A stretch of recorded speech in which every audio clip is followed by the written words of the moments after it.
Leo Max Frank was a Jewish-American factory superintendent in Atlanta, Georgia who was convicted of the murder of a 13-year-old employee, Mary Fagan. His legal case, and lynching 2 years later, became the focus of social, regional, political, and racial concerns, particularly antisemitism. Various plays, films, and books have been written on or about the case over the years, such as the films The Gun Sawless Mystery in 1921 and They Won't Forget in 1937, the TV miniseries The Murder of Mary Fagan in 1988, and the Broadway musical Parade in 1998. Frank was posthumously pardoned in 1986 by the Georgia State Board of Pardons and Paroles, which said that its action was performed without attempting to address the question of guilt or innocence. The consensus of researchers on the subject is that Frank was wrongly convicted.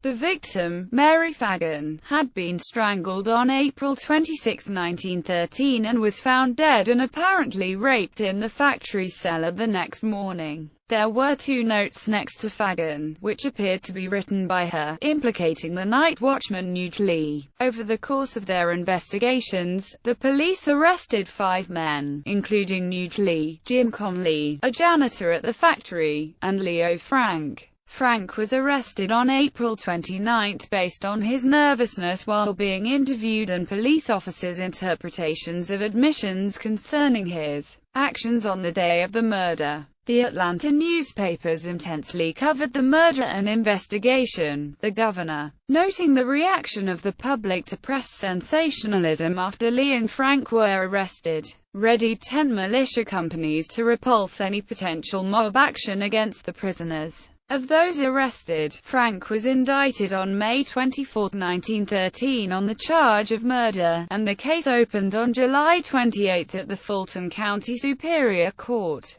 A grand jury considered Conley for murder, but he was not indicted. He gave statements to the police that he was an accomplice after the fact, for which he would be found guilty and sentenced in 1914, and was the prosecution's main witness against Frank in the murder trial. Frank, who had been educated in New York, moved to Atlanta in 1908, marrying a local Jewish girl in 1910. He was elected president of the Atlanta chapter of the B'nai B'rith, a Jewish fraternal organization, in 1912. The Jewish community in Atlanta was the largest in the South, and the Franks belonged to a cultured and philanthropic social environment. Although the American South was not known for its antisemitism, Frank's northern culture and Jewish faith added to the sense that he was different. At this period in Atlanta's history there were a growing number of factories, many of which were Jewish-owned, that employed poor rural workers,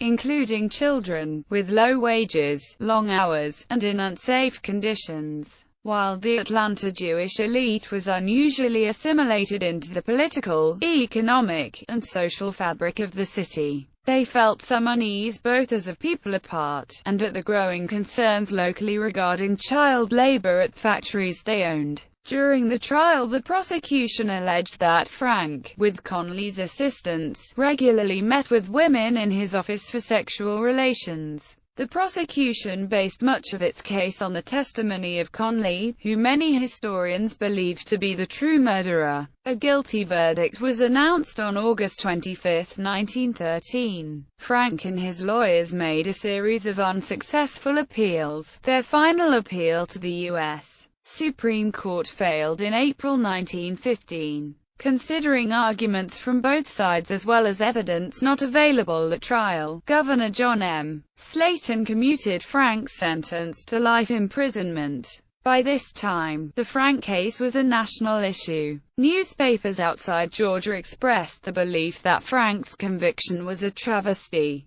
Within Georgia, this outside criticism fueled hatred for Frank and anti-Semitic attacks against him. Immediately after the commutation, a crowd of 1,200 marched on the governor's mansion in protest. 2 months later, Frank was kidnapped from prison by a group of 25 armed men and driven 170 miles to Marietta, Mary Fagan's hometown, where he was lynched. The new governor vowed to bring these people to justice, but even though the lynchers included prominent citizens of Marietta, and their roles in the lynching were generally known locally, nobody was charged. Background: social and economic conditions. Atlanta, Georgia's capital city, had been going through significant economic and social change in the first years of the 20th century. To serve a growing economy based on manufacturing and commerce, large numbers of people were relocating in Atlanta, often in squalid slums.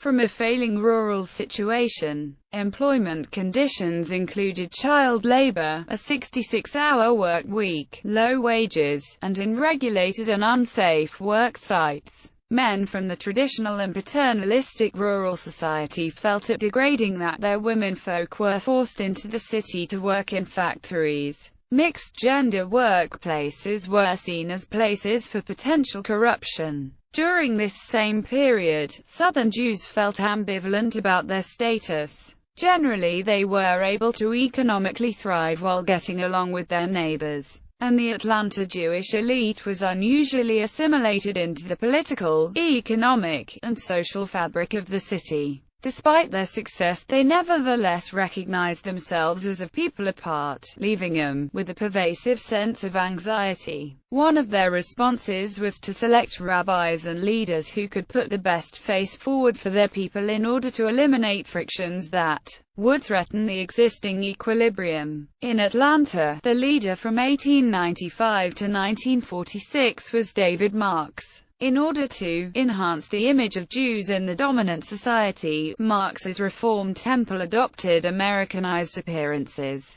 Despite his acceptance by the Gentile community, Marx believed that, in isolated instances, there is no prejudice entertained for the individual Jew, but there exists widespread and deep-seated prejudice against Jews as an entire people. An example of the type of tension that Rabbi Marx feared occurred in April 1913. At a conference involving the child labor problem, a myriad of proposed solutions were presented that covered the entire political spectrum. Author Steve Oney wrote, "At the radical end of the spectrum could be heard alarming notions inspired by the fact that many of Atlanta's factories were Jewish-owned." Historian Leonard Dinnerstein offered the following summation of the Atlanta situation in 1913. The pathological conditions in the city menace the home, the state, the schools, the churches, and, in the words of a contemporary Southern sociologist, the wholesome industrial life. The institutions of the city were obviously unfit to handle urban problems. Against this background, the murder of a young girl in 1913 triggered a violent reaction of mass aggression, hysteria, and prejudice. Leo Frank was born in Cuero, Texas on April 17, 1884 to Rudolph Frank and Rachel Ray Jacobs. The family moved to Brooklyn, New York in 1884 when Frank was 3 months old. He attended New York City public schools and graduated from Pratt Institute in 1902. He then attended Cornell University, where he studied mechanical engineering. After graduation in 1906, Frank worked briefly as a draftsman and as a testing engineer. At the invitation of his uncle Moses Frank, Leo traveled to Atlanta for 2 weeks in late October 1907 to meet a delegation of investors for a position with the National Pencil Company, a manufacturing plant in which Moses was a major shareholder. Frank accepted the position, and traveled to Germany to study pencil manufacturing at Eberhard Faber in Bavaria. After a 9-month apprenticeship, Frank returned to the United States and began working at the National Pencil Company in August 1908.